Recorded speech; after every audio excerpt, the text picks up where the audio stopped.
एक शाम राजा अकबर अपने प्रिय बीरबल के साथ अपने शाही बगीचे की सैर के लिए निकले। वो बगीचा बहुत ही शानदार था। चारों ओर हरियाली ही हरियाली थी और फूलों की भीनी भीनी खुशबू वातावरण को और भी खूबसूरत बना रही थी। ऐसे में राजा को जाने क्या सूझा कि उन्होंने बीरबल से कहा, बीरबल, हमारा मन है कि इस हरे भरे बगीचे में हम हरे घोड़े पर बैठकर घूमें। इसलिए मैं तुम्हें आदेश देता हूँ कि तुम 7 दिनों के अंदर हमारे लिए एक हरे घोड़े का इंतजाम करो। वहीं अगर तुम इस आदेश को पूरा करने में असफल रहते हो तो तुम कभी भी मुझे अपनी शक्ल न दिखाना।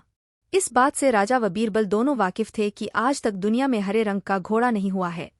फिर भी राजा चाहते थे कि बीरबल किसी बात में अपनी हार स्वीकार करें। इसी कारण उन्होंने बीरबल को ऐसा आदेश दिया। मगर बीरबल भी बहुत चालाक थे। वो भली भांति जानते थे कि राजा उनसे क्या चाहते हैं। इसलिए वो भी घोड़ा ढूंढने का बहाना बनाकर 7 दिनों तक इधर उधर घूमते रहे।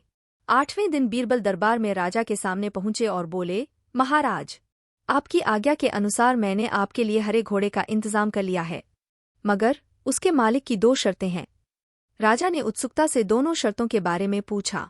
तब बीरबल ने जवाब दिया, पहली शर्त यह है कि उस हरे घोड़े को लाने के लिए आपको स्वयं जाना होगा। राजा इस शर्त के लिए तैयार हो गए। फिर उन्होंने दूसरी शर्त के बारे में पूछा। तब बीरबल ने कहा, घोड़े के मालिक की दूसरी शर्त यह है कि आपको घोड़ा लेने जाने के लिए सप्ताह के 7 दिन के अलावा कोई और दिन चुनना होगा। ये सुन राजा हैरानी से बीरबल की ओर देखने लगे। तब बीरबल ने बड़ी सहजता से जवाब दिया, महाराज, घोड़े का मालिक कहता है कि हरे रंग के खास घोड़े को लाने के लिए उसकी ये खास शर्तें तो मानी ही होंगी। राजा अकबर बीरबल की ये चतुराई भरी बात सुनकर खुश हो गए और मान गए कि बीरबल से उसकी हार मनवाना वाकई में बहुत मुश्किल काम है।